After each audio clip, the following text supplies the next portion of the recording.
96ல் ஜெயலலிதா மேலே கடுமையான கோபம். இதே மாதிரி ஆட்சியில் இருக்காங்க, இதே மாதிரி கோபம் இருக்குது. அப்போ ஜெயலலிதா ஆட்சி, இப்போ டிஎம்கே ஆட்சி வச்சிங்களா, அப்போ ஜெயலலிதா ஆட்சி. ஜெயலலிதா கூட யார் இருக்கா? இதே காங்கிரஸ் இருக்குது, கூட்டணி கட்சிகள் தான் இருக்காங்க.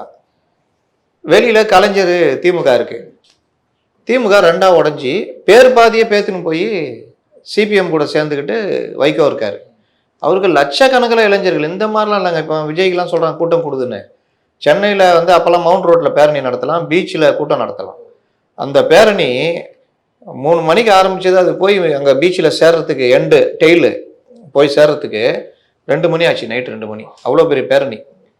இந்த தாஞ்சில் சம்பத்து விடிய விடிய பேசியிருந்தார் அவர் வைகோ வர வரைக்கும். அப்புறம் வைகோ காலையில் வந்து மைக்கை பிடிச்சி விடிய காலம் வரைக்கும் அவர் பேசினார். இப்படி நடந்தது. அப்படிப்பட்ட வைகோ ஜெயிக்கிறதுக்கு வாய்ப்பு இருக்குது அப்படின்னாங்க.